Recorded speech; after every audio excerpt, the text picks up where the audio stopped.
Hi, I'm Kent Dibble. I was born in 1951, raised in Layton, Utah, and I want to talk to you today about how to make my cheesy bean dip. This is what I use to make Kent's cheesy bean dip.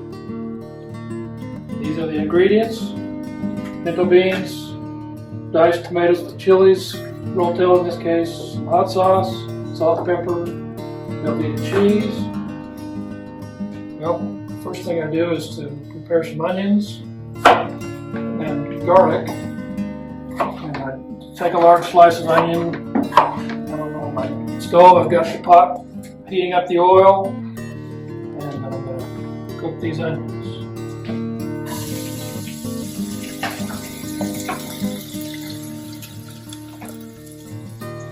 Let the onions cook for a little bit.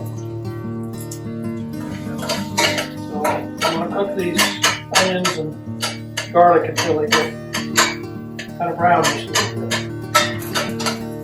And I'll add the beans to that mixture. I don't drain the liquid off. I leave the liquid. Alright, add some salt and pepper while the beans are cooking.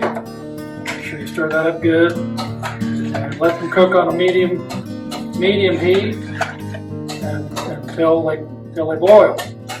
One of the first experiences we had here in Arizona with Mexican food was at the Mata's restaurant in Mesa. Uncle Ben would take us there, treat us there, so we got to like that restaurant. We often went there after we went to the Mesa Temple.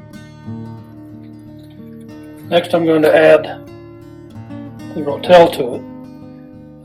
There's several different versions of rotel. This is the original version, which is a little bit spicy. I'm going to add the rotel with the juice included. Once the beans are boiling, while they're boiling, then I usually get the cheese out and prepare it. You want to chill the cheese a little bit. Keep it in the fridge. It cuts a lot easier, and it's not quite sticky on your knife. So this recipe, I use one of these small blocks of cheese, which is 16 ounces, and then I'm going to cut it in 1/2 inch to 3/4 inch cubes. You have to let that boil good.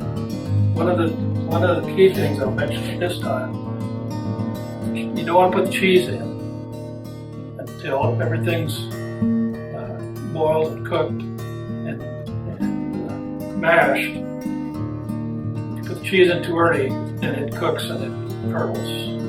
It's not good. So you want to put it in last, so all you have to do is melt it, not cook it. It's an important step I learned to learn. So the beans and tomatoes, chilies are boiling. Let them boil and cook for just a minute or two, and that's good. And you want to grind everything up to a fine consistency. So while it's cooking and boiling,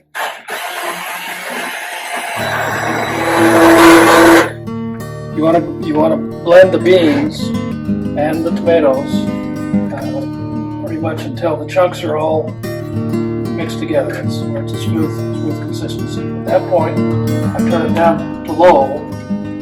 Just let the heat come on. So I'll let that cool just a little bit where it stops boiling.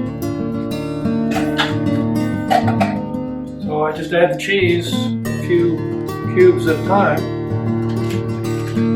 Let it kind of melt.